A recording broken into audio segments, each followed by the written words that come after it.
merupakan tumbuhan tingkat tinggi yang ciri khasnya itu adalah memiliki biji. Nah, apa sih nama tumbuhan di atas serta apa perbedaan antara keduanya?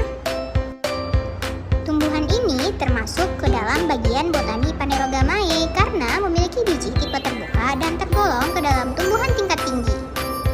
Sedangkan tumbuhan ini termasuk ke dalam bagian botani Cryptogamae karena tidak memiliki biji dan tergolong tumbuhan tingkat rendah.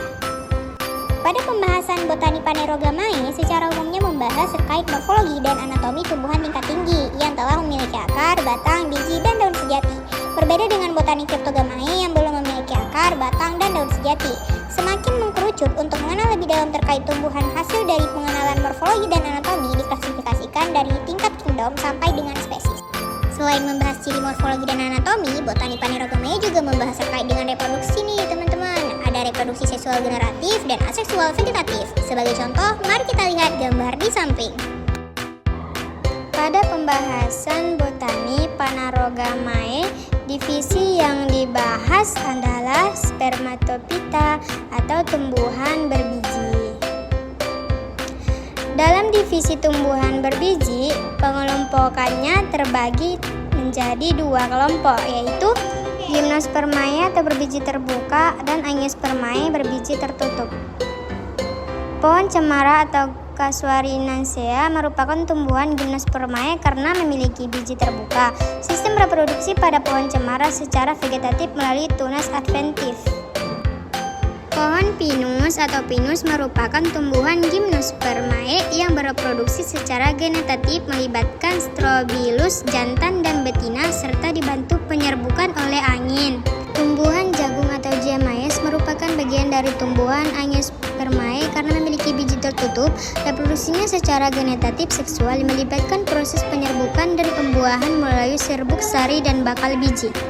Hubungan botani Phanerogamae dengan bidang lainnya, yang pertama, bidang sumber daya alam. Beberapa dari tumbuhan Gymnospermae seperti jagung, tumbuhan melinjo dapat dikonsumsi sebagai makanan. Selain itu, padi yang tergolong ke dalam tumbuhan Angiospermae juga merupakan makanan pokok makhluk hidup. Selanjutnya yaitu yang kedua, bidang kesehatan.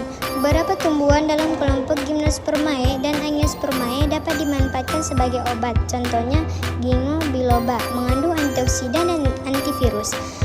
Pakis haci dapat digunakan sebagai obat disentri, luka, serta membersihkan darah setelah melahirkan. Yang ketiga, bidang lingkungan. Pohon cemara dari kelompok Gymnospermae dapat mencegah terjadinya erosi.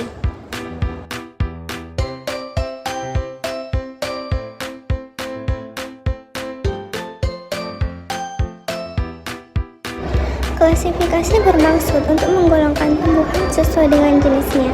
Untuk mengetahui metode dalam pengklasifikasian tumbuhan tradisional dan tumbuhan modern, ayo kita lihat slide berikutnya.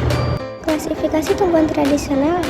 Yang pertama, untuk mengklasifikasikan tumbuhan tradisional dilihat dari daun, batang, dan akar. Pengamatan ini dilakukan dengan cara mengamati morfologi tumbuhan menggunakan alat indera mata. Yang kedua, pengklasifikasian juga lihat dari segi habitatnya. Tumbuhan dibagi berdasarkan tempat hidupnya di darat, air, dan epifit. Selanjutnya, pengklasifikasian tumbuhan secara tradisional juga dilihat dari segi manfaatnya, misalnya tanaman obat, hias, atau pangan. Yang terakhir, melihat fungsi organ, misalnya dalam pembagiannya ada yang menggunakan akar tunggang, serabut, dan lainnya. Klasifikasi tumbuhan modern menggunakan sistem taksonomi Linnaeus, maksudnya adalah didasarkan pada sistem dua nama binomial nomenklatur yang mengklasifikasikan tumbuhan berdasarkan genus dan spesies. Kedua, klasifikasi berbasis genetika dan molekuler, yaitu dengan cara analisis DNA untuk melihat hubungan evolusi dan kesamaan genetik antar tumbuhan. Contoh kladistik digunakan untuk melihat kemiripan genetik dan hubungan nenek moyang bersama. Yang ketiga, tumbuhan modern diklasifikasikan berdasarkan tingkat kingdom, divisi, kelas, order, famili, genus, dan spesies. Yang keempat, sistem APG, Angiosperma Phylogeny Group. Ini merupakan sistem modern yang mengklasifikasikan tumbuhan Angiospermae berdasarkan data filogenetik dan analisis molekuler.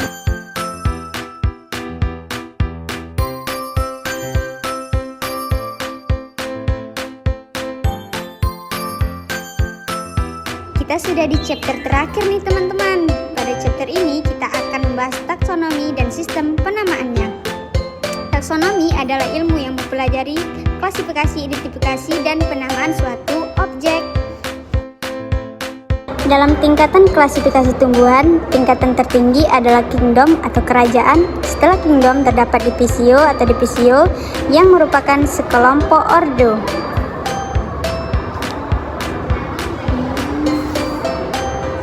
Setelah divisio, di bawahnya terdapat kelas. Di bawah kelas terdapat ordo yang merupakan bangsa dari tumbuhan. Setelah ordo terdapat famili yang berarti keluarga atau suku. Setelah famili terdapat genus yang berarti marga. Yang terakhir adalah spesies, yaitu tumbuhan. Pada tahap identifikasi tumbuhan, alat yang membantu untuk mengidentifikasi morfologi dan anatomi tumbuhan adalah kunci determinasi dan kunci dikotom. Keduanya memiliki fungsi yang sama namun berbeda dalam penerapannya. Tata nama pada tumbuhan disebut dengan binomial. Binomial nomenklatur. Sistem penamaan ini menggunakan dua kata yang terdiri atas genus dan spesies. Pada penulisan genus, kata awal menggunakan huruf kapital, sedangkan pada bagian spesies menggunakan huruf biasa saja.